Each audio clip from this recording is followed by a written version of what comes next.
तो क्या खासियत है इस दिन की, कक्षा 12 के बच्चों से उम्मीद करते हैं कि वो बताएंगे। तो कक्षा 12 का कोई बच्चा हाथ उठाए जो बता सकता है।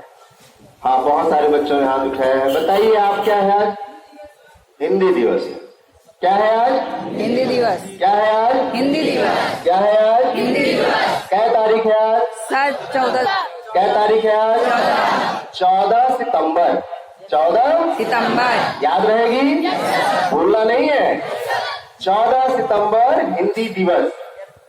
अब ये हिंदी दिवस कब से मना रहे हैं? कब से बताओ बेटा। अच्छा, इन्होंने कहा 1949 से। इनका जवाब था, पहले तो हिंदी दिवस के दिन ही हिंदी की टांग तोड़ दिया। 14 सितंबर 1949। 14 सितंबर 1949 से हिंदी दिवस मनाया नहीं जा रहा है। 14 सितंबर 1949 को संविधान सभा ने हिंदी को राजभाषा घोषित किया था। हिंदी को क्या घोषित किया था? राजभाषा। ठीक है। और 1953 में जब संविधान लागू हो गया था, उसके बाद पंडित जवाहरलाल नेहरू ने इस दिन के महत्व को देखते हुए ये तय किया, ये घोषित किया कि हम हर साल 14 सितंबर को हिंदी दिवस के रूप में मनाएंगे। तो 14 सितंबर 1953 से हिंदी दिवस हम लोग मनाने लगे।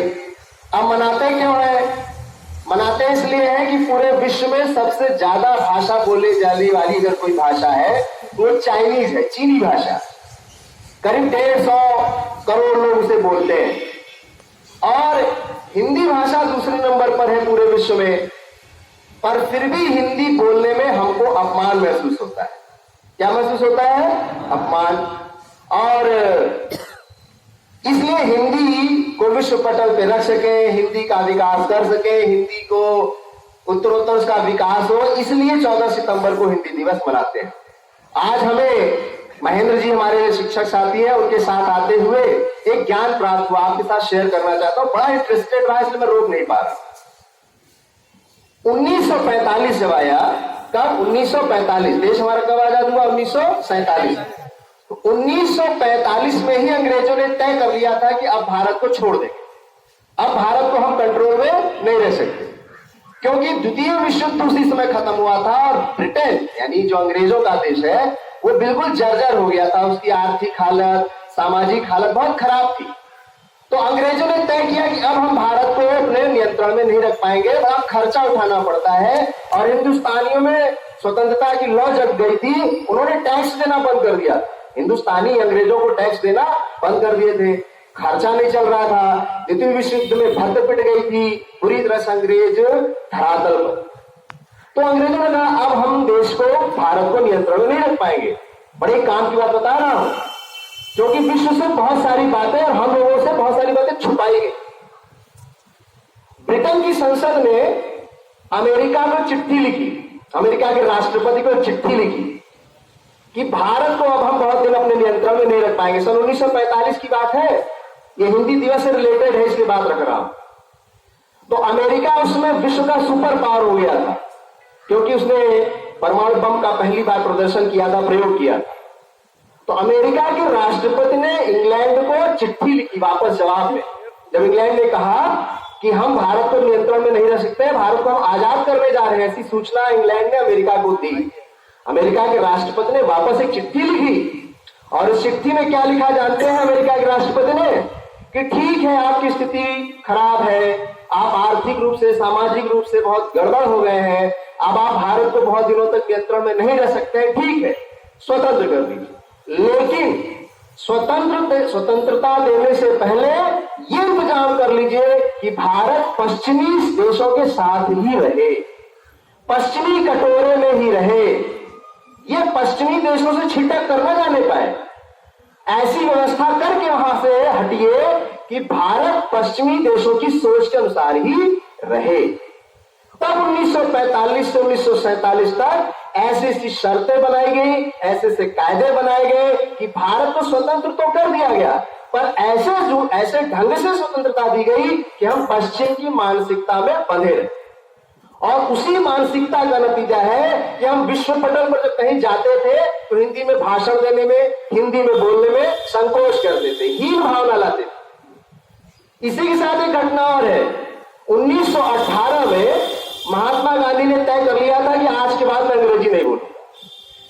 मार्च 1918 के बाद महात्मा गांधी ने न कभी कोई चिट्ठी अंग्रेजी में लिखी, न कभी कोई भाषण अंग्रेजी में दिया।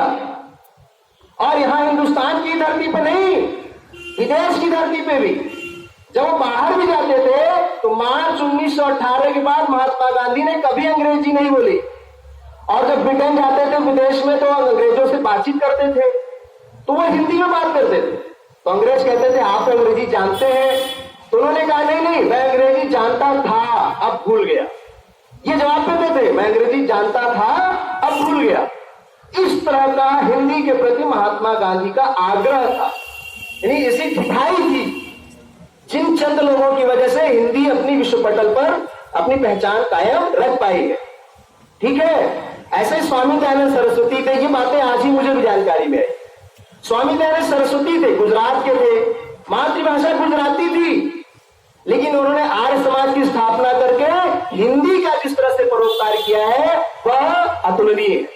तो हम सभी जितने यहां खड़े हैं वो महात्मा गांधी, स्वामी दयानंद सरस्वती और ऐसे तमाम हिंदी समर्थक, हिंदी के प्रति आग्रही लोगों के लिए जोरदार ताली बजाएंगे। बहुत सुंदर। हम लोगों ने उनको अपनी श्रद्धांजलि, उनको अपना, उनके कृत्यों के लिए अपना धन्यवाद उनको दे दिया। तो आप ध्यान रखेंगे कम से कम कि हम तो खाटी हिंदी धरती पे पैदा हुए हैं, और अगर हमारी भी हिंदी अच्छी नहीं है तो दुर्भाग्य का विषय है। और ये बहुत दुख है कि हमारे प्यारे बच्चे जितने का क्या है, इनमें से कुछ को वर्णमाला का भी सटीक ज्ञान नहीं है। अगर हमारे हिंदी के अध्यापक किसी बच्चे को खड़ा करके कहते हैं कि प्यारे बच्चे जरा क से लेके वर्णमाला जहां तक आप जानते हैं तक जरा पूरा सुना दो, तो त थ द या ट ठ ड की लाइन में आके कुछ ऐसा गड़बड़ होता है समझ में आता बच्चा बोल क्या रहा है। तो हम उत्तर प्रदेश, भारत हिंदी सबसे ज्यादा बोलने वाला, उसमें यूपी टोटल हिंदी भाषी राज्य, और उसमें से हम इलाहाबादी। तो अगर हमें ही हिंदी ना आए तो हमारे लिए शर्म का विषय है। इसलिए हिंदी आना ये कोई बड़ी बात नहीं, हिंदी अच्छे से आना, हिंदी शुद्ध आना, हिंदी परिष्कृत आना, ये आना चाहिए। और ये कैसे आएगा? इसके लिए सबसे बड़ा स्रोत आपके पास आपकी किताबें हैं। किताबों का खूब अध्ययन करें, अखबारों को पढ़ें, मैगजीन पढ़ें, अपने आप भाषा अच्छी होती जाएगी। ठीक है, कोई बहुत अलग से जतन करने की आवश्यकता नहीं है। तो फिर से बात खत्म करने से पहले, हिंदी दिवस कब मनाते हैं? 14 सितंबर को। और कब से मनाना शुरू किया? 1953 से। हिंदी को राजभाषा कब घोषित किया गया था? 1949, 14 सितंबर 1949। ठीक है, यह बात ध्यान में रख करके तब आज कैंपस से बाहर जाइएगा, नहीं पता चला यहां जाने और बाहर भूल गए। ठीक, आज 14 तारीख है, कल 15 है, कल भी आपको इसी तरह से आना है।